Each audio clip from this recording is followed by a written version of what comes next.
ドクターヘリについて、7月については全面停止を避けられたと成果を報告しておられました。ところが、ドクターヘリを運航できるのは実質的に2週間程度。今週は熱中症アラートも発令されています。今こそ、週末にかけてドクターヘリが止まってしまうので熱中症に気をつけてくださいなどという呼びかけをするべきだと思いますが、今日の記者会見も含めて呼びかけていない理由を教えてください。経済許可団体に落ちてしまうことは、斉藤知事の財政のプロの頭脳をもってしても解決できないくらいに大きすぎたということなんでしょうか。関西テレビですの鈴木です。よろしくお願いします。財政の問題について伺います。16日に総務常任委員会がありまして、そこで、財務課長が答弁をされていました。ちょっと読み上げますけれども、補足でございますが、今回要選債の件がございまして、最大 0.8 ポイント悪化がありますが、この最大 0.8 ポイントの悪化を抜いたとしても、令和14年度には実質交際比率は、3か年平均 25% を超過し、早期健全化団体への移行が見込まれるというものが案2の試算でございますという答弁をしています。一方、早期健全化団体への転落について知事は主な要因として、当時の知事による要選債の不適切な取り扱いという説明をしています。ここに矛盾があるかどうか改めてちょっと伺いたいんですが、いかがでしょうか。特に矛盾はないというふうに思ってますね。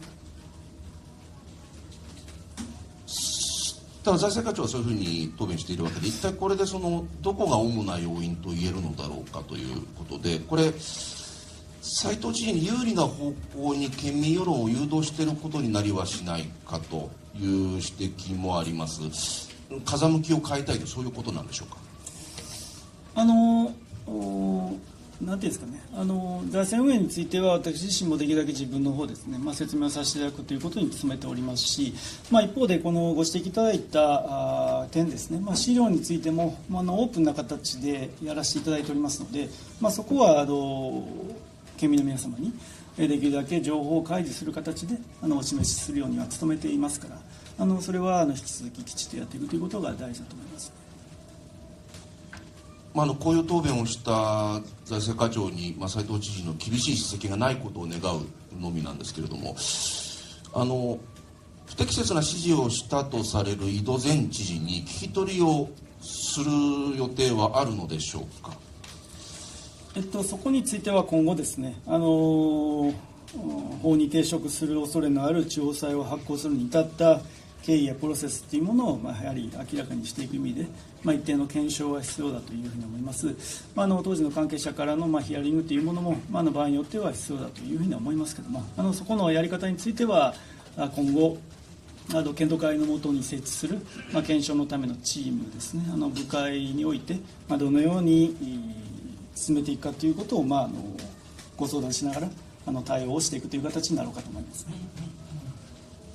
細かいところは検討会の下に置く調査チームでということですけれども、知事としては聞き取りすべき知なんだろうなという感じはいたしましたが、これ井戸前知事が適正適切適法だったとか指示した認識はないとか言った場合にはそれ以上追及できるんでしょうか。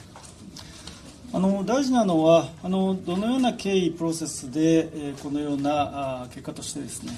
法に抵触する借り換えを行ったということの、経緯をしっかり整理しておくと、それを再発防止につなげていくということが大事だというふうに思いますので、その中に関係者からのヒアリングが含まれる可能性もありますけれども、そういったことをしつつですね、再発防止策というものをきちっと、整理していくということが私は大事だというふうに思っています。知事がこれが大事と思っていてもそういう答えが返ってきちゃったら結局斉藤知事ご自身の発言のブーメランみたいなことになってしまって斉藤知事としてはもう追及しにくいんじゃないかと。斉藤知事が時文書問題できちんと説明しておけば今回井戸知事に対してその不適切な行為をきっちりと追及することができたんじゃないか。斉藤知事の過去の発言が足かせになって追及が弱くなってしまう可能性っていうのはないですか。文書問題についてはこれまで申し上げてきた通りですね。そして今回ご指摘いただいている点については要選債という、地方財政法に抵触する対応をしたという恐れがあるということですから、これはこれできちっとですね、検討会のもとに作業部会を、おそらく設置して、そこで、原因や再発防止策を議論していくと、検証していくということが大事だと思いますので、それをしっかりやっていくということが県民の皆様への責務だというふうに思っています。で、財政課長の答弁にもありました通り、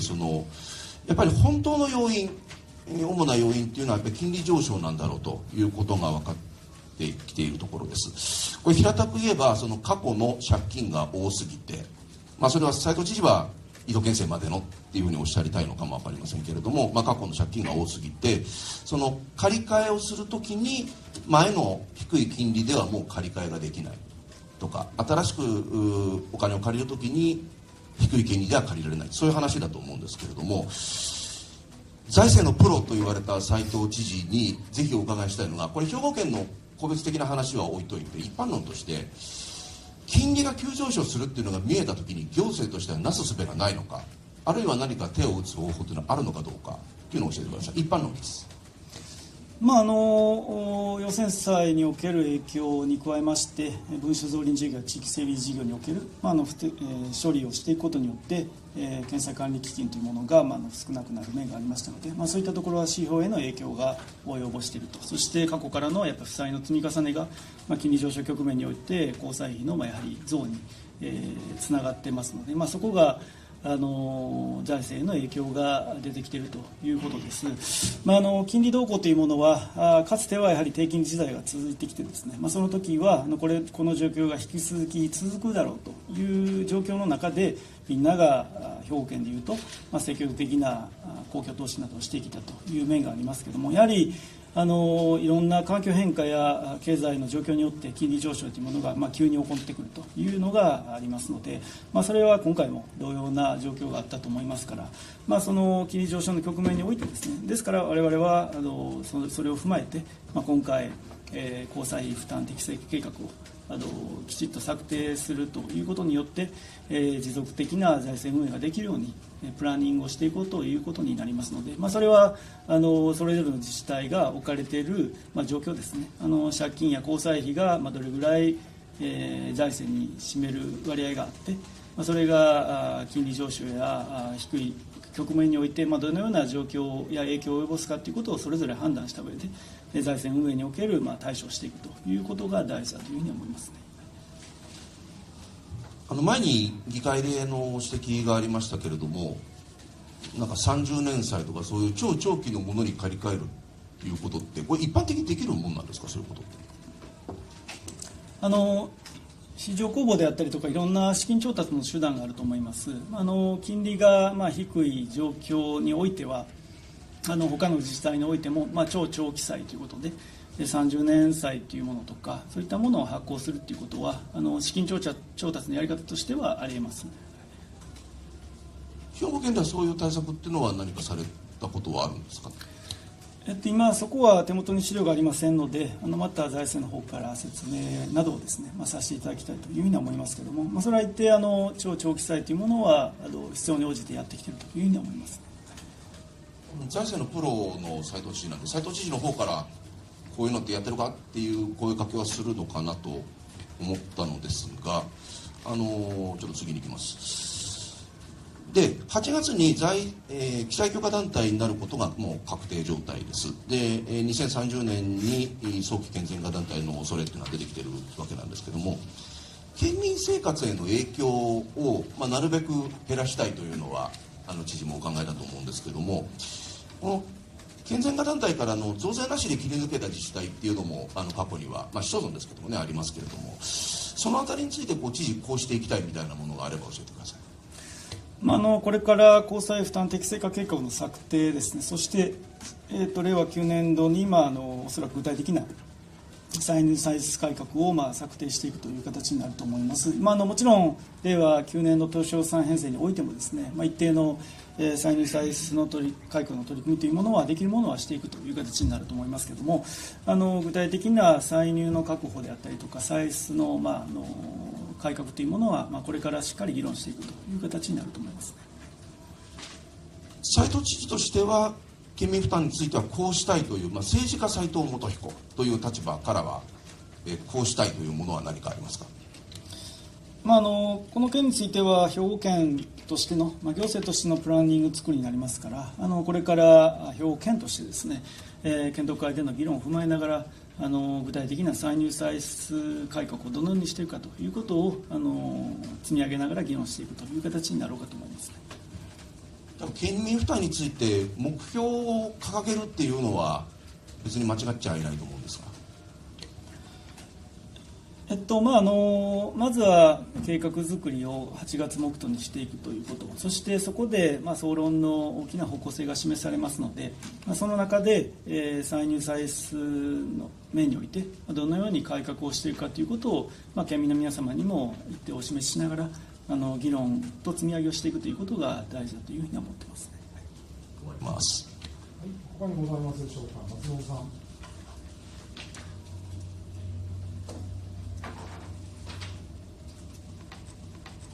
フリーランスの松本です、何度か話出ている7月16日の全国知事会に関連して大きく3つ伺う形になります。最初、非常にシンプルなあれなんですけど、あれ朝9時開会の知事会に1時間ほど遅刻されてるんですけど、これは何か理由があったんでしょうか。そうですね、全国知事会については公務の状況等を踏まえましてこれまでも、適切に参加しているという形になっています。今回についても確か10時目途から参加させていただいて私が発言登録をしていた高校教育改革などですねしっかり発言をさせていただいたということです。今年その1月22日の関西広域連合の委員会とか24日の防災甲子園についても、遅刻されてこの会見でも取り上げられてるんですけど、その際は、特に理由はなく結果として入室のタイミングがずれたっていう説明されてるんですけども、今回のその理由は何になるんですか。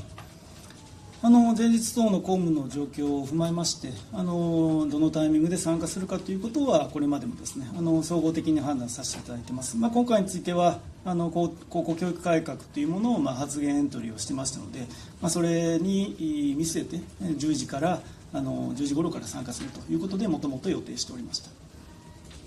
もともと10時からもともと遅れていく予定だったということですね。10時から参加するということです。遅れていく予定だった。知事会についてはですねご覧になっていただければ分かると思いますけど全部参加されている方もおられれば途中から参加、そして、発言等が終わったら、退出されるといういろんな形がありますので、私としては今回はですね、他の用務等の調整も踏まえながら総合的に判断して、当日に10時目途から参加をすると。でそれは高校教育改革における発言をですね、しっかりやらせていただくというために10時からの参加というふうにさせていただいております。YouTube に斉藤さん個人の YouTube に上げておられた上川町の殿峰高原でその撮影に寄ってたのではないかという指摘も出たりするんですけども、もしそういう私的な用事であればですね、先般の防災甲子園の時と同じですけども時間管理ができていないという話になるかと思うんですが、そのようなことは決してなかったということでよろしいですか。当日は直接高速道路等を使ってですね鳥取の方に行かせていただいたということです。なるほど、分かりました。2点目になります。その知事会において、斉藤知事が、到着される前だと思うんですけど、地方自治民主主義の確立に向けた決議というものが採択されています。で SNS のアルゴリズムとか誹謗中傷偽情報によって選挙が歪められているので、主権者教育としてそのメディアリテラシーの向上が必要だというそういう内容だったと思います。で斉藤知事は前の2024年の知事選の当選挨拶で SNS で支持を広げたと、SNS の良さを感じたということをおっしゃられ、翌日の会見でも、これ私の質疑でしたけれども、メディアリテラシーが問われた選挙だったというふうに総括されていました。で、この24年の知事選というのは、その情報の拡散とかですね、内容、それから正誤、いろんな情報の質についても適切に有権者が判断された結果だというふうにサル知事は、受け止められていますか。問題なく情報がきちんとその有権者に届いたというふうに思っておられるんでしょうか。これまで申し上げさせていただいている通りと重複になるかもしれないですけど、前回の知事選挙においてはですね、私自身は候補者の一人として、選挙戦中ですね、17日間か現場での、演説であったりとか、さまざまな形で自分の、政策や考えをですね、述べさせていただいたということになりますので、それが有権者の皆様にできるだけ届くように努めたというつもりであります。その結果として、再び表現地に、選んでいただいたということになっているというふうに思いますね。質問の内容は2024年の知事選の情報を有権者に届けられた情報、拡散した情報には、問題がなく正確な情報が届けられ、それをもとに判断された、正当な選挙であったという、そういう評価されていますかということを聞いています。そうですね、知事選挙というものは告示というか17日間の選挙期間においてそれぞれの候補者がさまざまな形で自分の政策や主張を届けるという形になります。その結果投票日において、期日前投票もありますけれども、有権者の皆様が自らご判断してどの候補者に選ばれるかということを選択するということですので、きちっと前回の知事選挙については適切に執行がされたというふうに思っています。質問にお答えいただいてないと思いますけれども、その先ほどの申し上げた知事会のその決議というのは、短くしてますけど、答弁が無駄に長い、答えてない話をだらだらされるので、長くなっているというふうに、分かりました。明らかにその2024年のその先ほどの決議というのは、表現知事選挙を想定した決議だと思うのですが、そういう内容であるからそこには臨席しなかったというふうな、これは邪推ですかね。先ほど申し上げた通り7月16日の知事会についてはですね、他の読むとの調整なども踏まえながら、総合的な判断して10時黙祷からもともと参加するという形に。総合的な判断の中身を聞いてるんですけど、いいです。申し上げた通りです。何も申し上げてないと思いますけど、じゃあ最後にします。先ほどから何度か言われている知事会で高校教育改革について発言をしたと、提言したという話でした。と言いながら、兵庫県の足元を見ると、兵庫県の県立高校は26年度定員割れをしています。大きな話題になりました。で、私立高校無償化の影響というのが言われておりますが、斉藤知事はこの現地ではあまり明確に発言されていなくてですね、今年3月の会見で、エアコン整備とかロッカー設置といった設備充実で魅力を高めたいといった程度のことしかおっしゃってないんですけど、これそもそも何が原因であり、今後まさに今話題になっている財政が大変厳しくなっていく中で、どんな改善策、手こ入れっていうのを想定されている、あるいは指示されているんでしょうか。そうですね、やはり私立高校の授業料の無償化などによって多様な選択肢が高校選択において選べるようになったというところがあって、それぞれのお子さんや保護者さんの選択というものをしているという形になっているのがまず前提としてあって、その結果としてですね、公立高校においては定員割れの状況というものが出てきているというものがあるということです。その対応をどうするかということですけども、やはり県立高校というものは兵庫県においては7割の学生さんが行かれている大事な存在ですから、先般も姫路工業高校における成長改革の拠点校に選ばれたということもありますけど、やはり県立高校の、魅力アップですね、これはやはり私としてはまず何をスタートするかというと、ハード整備が大事だと思いますので、エアコンやトイレとかですね、あとは体育館のクーラーとか、それを使うランニングコストとか、部活動の応援もそうですけど、足元の子どもたちの環境改善をしていくということが非常に大事だというふうに思っていますので、そのあたりはですね、教育委員会とも常に連携しながら、総合教育会議などの場で、対応をですね、あと意思疎通をしながら前に進めていきたいというふうに思いますね。主たる原因としてはその高校無償化、私立の無償化があり、対策としてはその先ほど申し上げたようなエアコンやロッカー、等のその設備充実で対応していくということの理解でいいですね。そしたらやはり学校選択というものは多様になってますから、あと少子化の影響もあると思いますけど、そういった多様な学校選択の中で、子どもたちがより魅力ある学校、これは設備とか距離も含めてだと思いますし、教育プログラムもそうだと思いますけども、やはりそれを自分のですね、目標や夢等に応じて選択しているという面があると思います。私としてはやはり大事なのはハードソフト両面できちっと公立高校の魅力を高めていくということが大事だと思いますので、今回の知事会においても、そこがですね、やはり主な議題になりましたし、国の方も、県立高校、公立高校というものは基本的には義務教育とは違うので、国の支援というものはこれまではなかったんですけど、やはりハード面、ソフト面でより積極的な支援をですね、していただけるようにしていきたいというふうに思いますね。同じ3月の会見で神戸市の久本市長がその県教育をもっと本気で県立高校活性化取り組むべきだというふうな苦言と、取れるような発言をしています。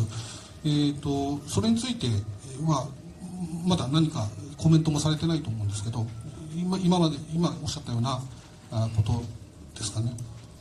久本市長からはですね、やはり高校の魅力アップに向けた取り組みというのは大変大事だというご指摘は兵庫県と神戸市の連携会議などにおいてもたびたび指摘されておりますので、私や教育委員会の方からですね、先ほど申し上げた内容ですね、ハードソフト両面での魅力アップに努めていくということはしっかりお答えさせていただいたり議論しております。もうちょっとだいぶ時間も経過しますのですみませんが端的にお願いします。はい、先ほども話題になった点ですけれども、先週アクタイムズの尾形さんが、知事の主張をですね、つまり要選歳の問題が実質交際費比率 25% になる主な要因だという知事の主張に対して、それは違うんだと、その影響がなくなった令和13年14年度にですね 25% 以上になっているんじゃないかと。近隣の想定を現実的なものにね修正したことが数字が上がった要因なんだというような趣旨の指摘をされました。でそれで先ほど官邸さんがですね紹介されました総務常任委員会での財政課長さんのお話はですね、要するに4歳の問題がなかったとしても早晩早期健全化団体に移行せざるを得ないと、おっしゃったわけですね。でこれは尾形さんがおっしゃってたことと同じ趣旨のことです。ですからその下でね、財政当局もそういうふうにおっしゃっている下で、知事がね、その要選歳の問題が主な要因になって、早期健全化団体になるんだと、そしてそれは前知事が違法の会計処理を指示したからなんだといったですね、主張はね、もうかなり無理があるんじゃないかと思いますけども、どうですか。特に私としては事実をですね、伝えさせていただいているというところです。要選歳の問題がなくてもね、いずれというか相場になるんだと、それがちょっと早まったというような意味だろうと思うんです。その財政当局のおっしゃっていることもね、要するにその全体の基調はもともとの借金返済が大きいことをですね、借金返済額が大きいことをもとにして金利上昇の影響で、実質交際費比率が上がってくるということだろうということですよね。でそこにその要選歳の問題が少し加わって、25% になるのが、早まったというようなことじゃないですか。陽性さんの問題というものは指標として 0.8% 悪化するということになってますし、やはり地方財政法に抵触する恐れがあるということをですね、やっぱりやってたということは大きな問題だというふうに思います。その法律の問題とちょっとその数字の悪化の問題とちょっと別なんですけどね、ちょっと切り分けて考える必要があると思うんですけども、次ですね、その点でですね、公開されておりますね、今月13日の検討会、財政、持続可能な財政検討会ですね、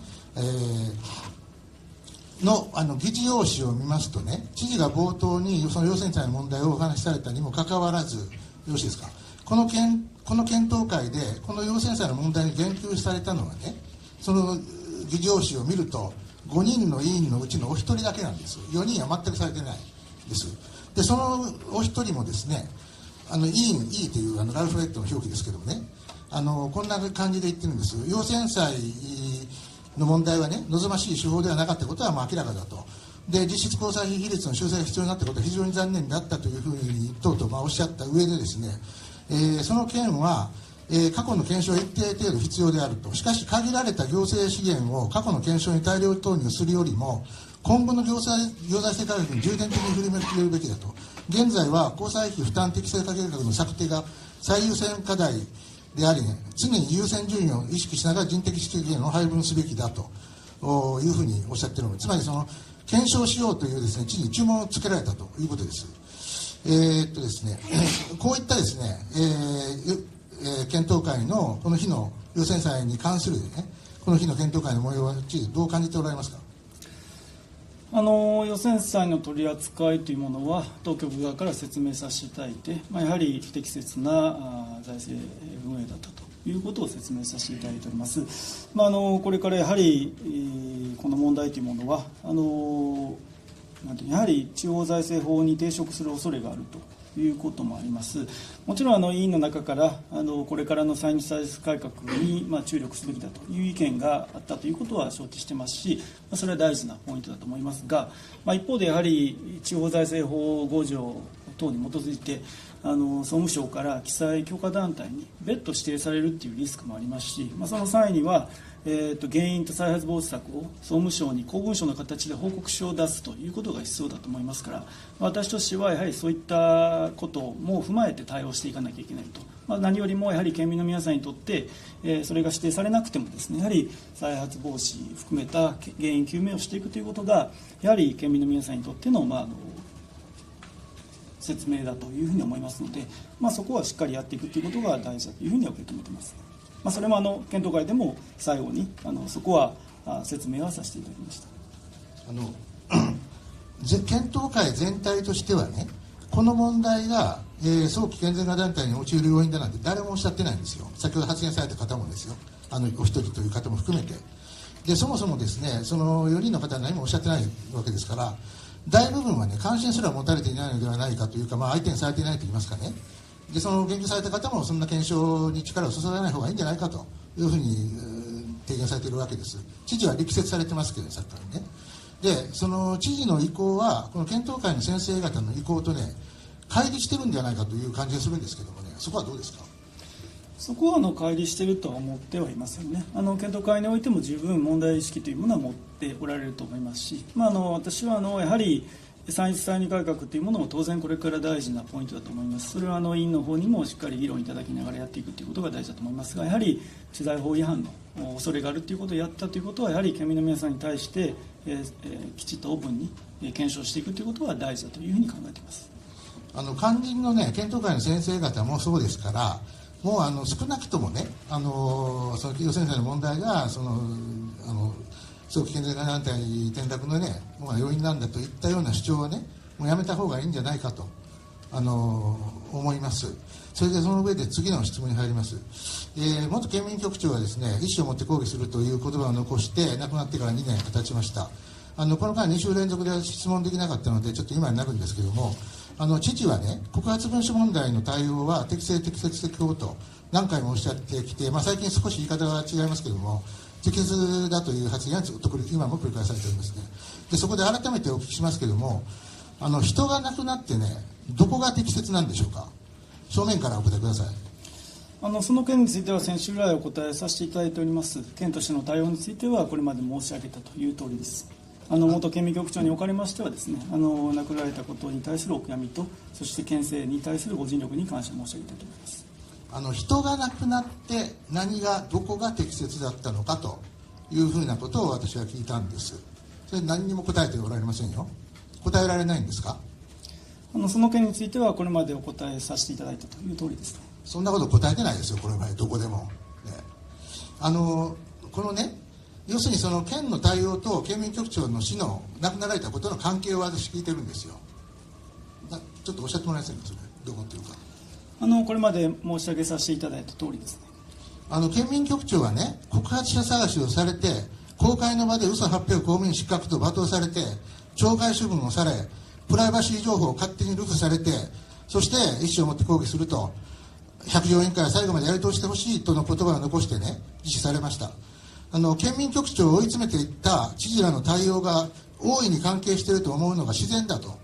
思うんですけどもね、これ無関係だというわけですか、いかがですか。百条委員会でも前問題になりましたけどね、どうですか。その件については繰り返しになって申し訳ないんですけど、これまでお答えさせていただいた通りですね。これ答えてないんですけど、じゃあちょっとすいませんけど、これまでなんて答えたんですか、もう一回言ってください。ちょっと分かりません。県としては文書問題に関しては適切、適正、適法に対応していたということです。要するに何にもですね、結局今も答えられませんでした。何もね、反省がないというか、要するに答えられないということ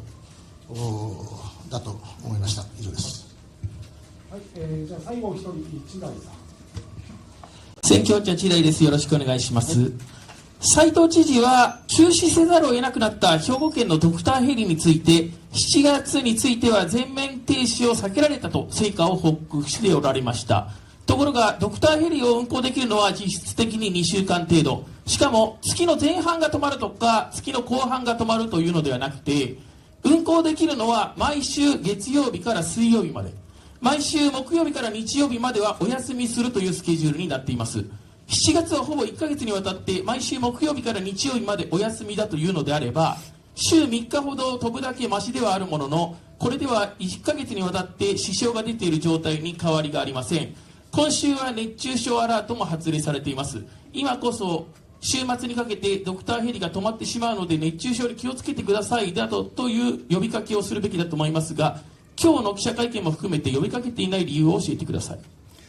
ドクターヘリの運航につきましては、関係者のご尽力をいただきまして、7月については2週間程度の運航を確保しております。8月以降のさらなる安定的な運航についてしっかり確保すべく、2パイロット制の早期導入などですね、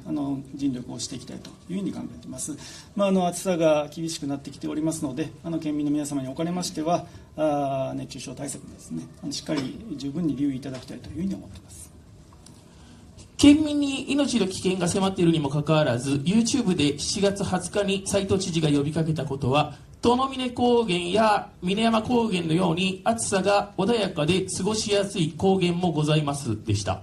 動画の中でドクターヘリについて語る場面もありましたが、2パイレット制の導入を国に訴えたという実績について話しておられ、県民にとって最も大切な正常な運航週3日制については全くお話になっておられませんでした。2パイロット制を導入しても現状のドクターヘリは止まっています。止まっていることを周知しなければ、猛暑が続く今、ますます県民の命が脅かされてしまうと思いますが、兵庫県民の皆さんは知事に倣って高原で涼むから大丈夫ということでしょうか。県民の皆さんに対しては熱中症へのケアとですね、さまざまな形でご利用いただきたいということはさまざまな形で私、そして県としてもお伝えをさせていただいております。そういったことを通じて熱中症のリスクをですね、できるだけ回避していただけるように、県民の皆様にはご注意いただきたいというふうに思いますし、我々としても広報周知をですね、しっかりとやっていきたいというふうに思っています。7月20日にアップした斉藤知事の YouTube では、高原の緑をバックに県立高校のエアコン、トイレ、老朽化した校舎そのものを改修し、若者たちを支援していくのだと述べられておられました。高校生たちにきれいで快適な環境を作ってあげたいという気持ちは知事のみならず県の職員の方々も同じだと思います。しかし兵庫県は記載許可団体にとどまらず早期健全化団体に落ちてしまうような財政状況です。斉藤知事はこうなったのは井戸前知事のせいだとおっしゃいますが、誰のせいであってもこのような財政であることに変わりはありません。金利の上昇によって利子の支払いだけでも200億ぐらい変わってしまう状況の中で、1日でも1週間でも返済を早めることができれば、それだけで数百億円は浮かせられるのではない、数百万円は浮かせられるのではないでしょうか。斉藤元彦知事の給料を減らすよりも効果があると思いますが、なぜ財政課から報告を受けてから1ヶ月以上経っても何も動いてないのでしょうか。ご指摘いただいた投稿につきましては、上川町においてはですね、峰山高原、そして殿峰高原をはじめ、素晴らしい観光資源になるということ、そして多くの皆様にご訪問いただきたいということで、微力ながらでございますけれども、私の方から紹介をさせていただいたというところです。財政運営についてのご指摘もいただきました。厳しい財政状況がこれから続いていくというふうに思います。財政健全化と未来の投資ですね、両立を図るべく努力を重ねていきたいというふうに思います。具体的には8月目途に計画を作って、そして9年度予算、そして来年度に向けてですね、歳入改革をしっかりやっていくことによって、持続可能な財政運営を図るべく努力を積み重ねていきたいというふうに考えています。ちょっと根本的な質問なんですけれども、斉藤知事は実質交際比率 18% を超えてこのままでは記載許可団体になってしまうということをいつ認識したのでしょうか。金利上昇局面等を踏まえましてですね、実質交際比率が 10% を超えるという可能性が高くなってきたということは適切なタイミングで私自身も把握をしております。適切なタイミングがいつだったのかを、県民の皆さんも知りたいかなと思うんですけども。そのあたりは検討会においてもですね、資料をオープンにしながらご説明させていただいておりますので、これまでの、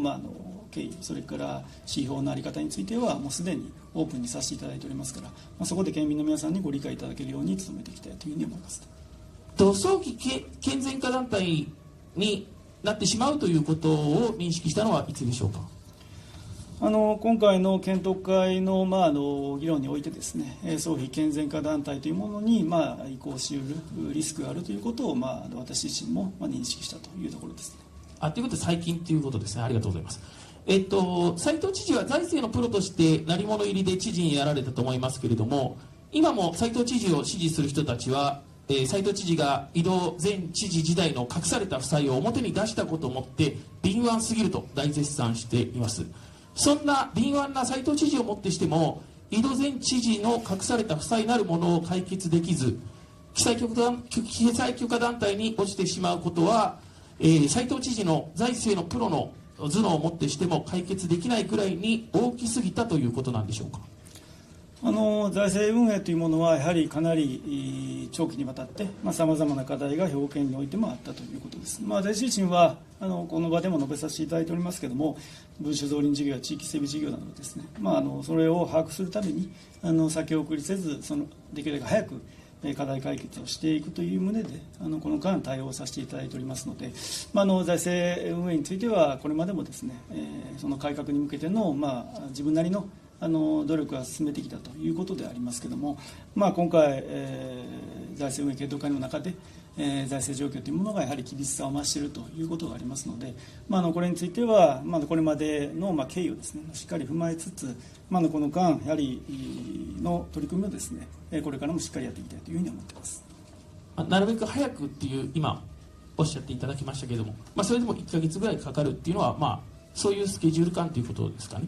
もともと8月を目途に総務省に計画を策定するということが、まずは一つのスケジュールとしてありますし、次は来年度予算編成に向けてどのような議論をしていくか、さらには令和9年度においても、歳入歳出改革をしっかりやっていくということが大事だと思います。